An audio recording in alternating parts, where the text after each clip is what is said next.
दोस्तों, अभी तक आपने जितनी भी कहानी सुनी होगी, किसी कहानी में भूतों के डर से गांव वाले गांव को छोड़कर हमेशा के लिए चले गए। सारा का सारा गांव खाली हो गया। किसी कहानी में आपने सुना होगा कि भूतों के डर से लोग उस जगह पर जाने से आज भी डरते हैं। और किसी कहानी में आपने सुना होगा कि भूतों के डर से वहाँ पर उस गांव में बहुत आतंक है। लोग सूरज ढलने के बाद लोग गांव से बाहर नहीं निकलते। लेकिन इस कहानी में ऐसा कुछ नहीं है। भूतों के पास भी एक सोच होती है, एक समझ होती है, एक दिल होता है। भूत भी कुछ ना कुछ महसूस करते हैं। सारे के सारे भूत एक जैसे नहीं होते। मैं आज आपको एक ऐसी कहानी सुनाऊंगा जिसमें भूत ने कुछ उल्टा किया है। जैसा कि हम लोग सोचते हैं सारे के सारे भूत एक जैसे होते हैं, ये लोग इंसानों का बुरा ही चाहते हैं, लेकिन ऐसा नहीं है। इस कहानी में हम आपको एक ऐसी कहानी सुनाएंगे। उस गांव में शंभू नाम का एक किसान रहता था। ये कहानी है उस किसान की जिसके पास बहुत कम खेती थी। कम खेती में वो काफ़ी मेहनत करके वो अपने परिवार का पालन किया करता था, अपना परिवार चलाया करता था। बरसात का मौसम था, उसने अपने खेतों में मक्का बो रखा था। उसके खेत में मक्का तैयार हो चुका था और मक्के के साथ में भिंडी, तोरई, ककड़ी, खीरा और भी बहुत सारी सब्जी उसने उसी खेत में बो रखी थी। बरसात का मौसम था।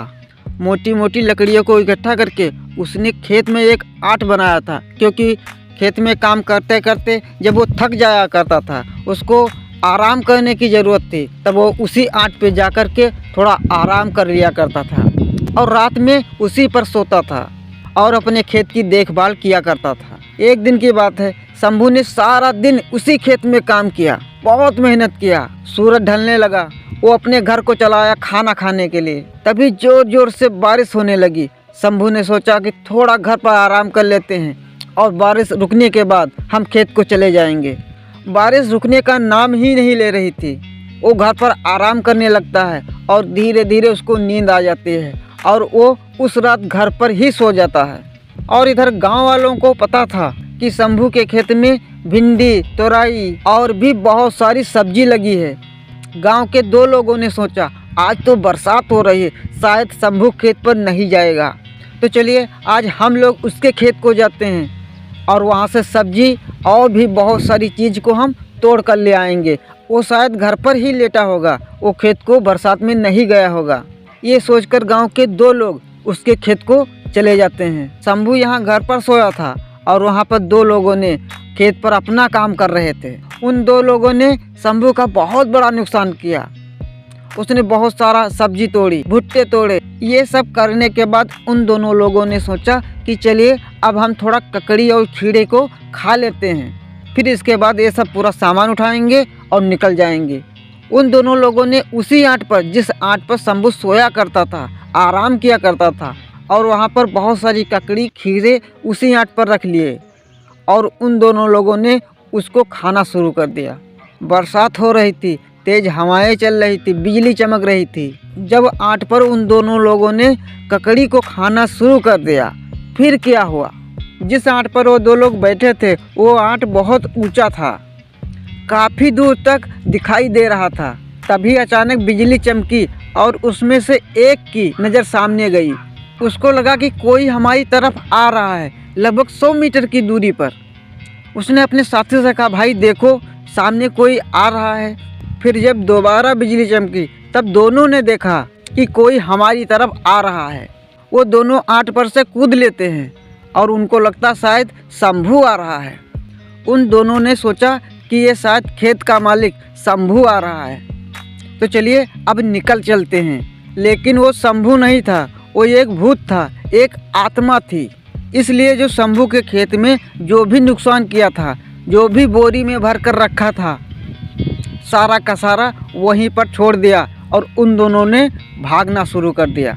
वो दो चोर भाग रहे थे और जब भी पीछे मुड़कर देखते थे तो उसकी 100 मीटर पर कोई इंसान दिखाई देता था।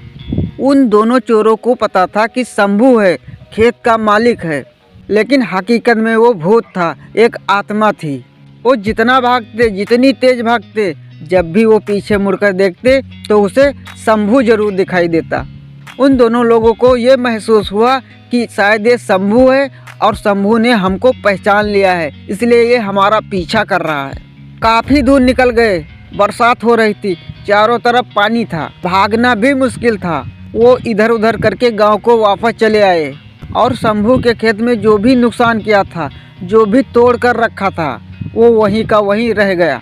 फिर इसके बाद जो भूत ने काम किया वो चौंकाने वाला काम किया।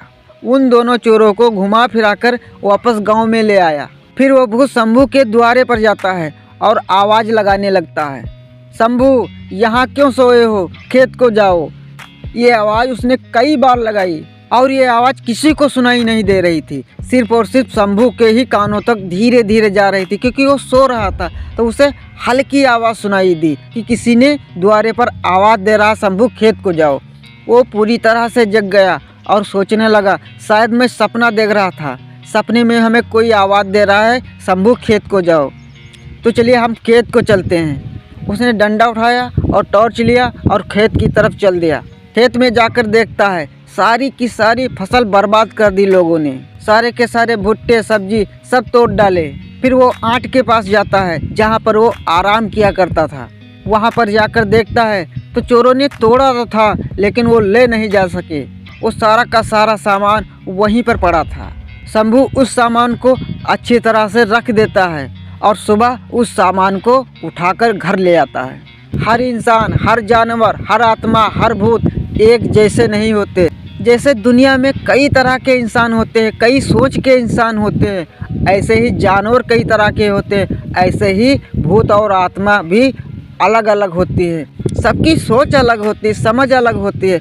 हर भूत हमारे लिए बुरा नहीं है, हर भूत हमें डराने की कोशिश नहीं करता, हर भूत हमें नुकसान पहुंचाने की कोशिश नहीं करता।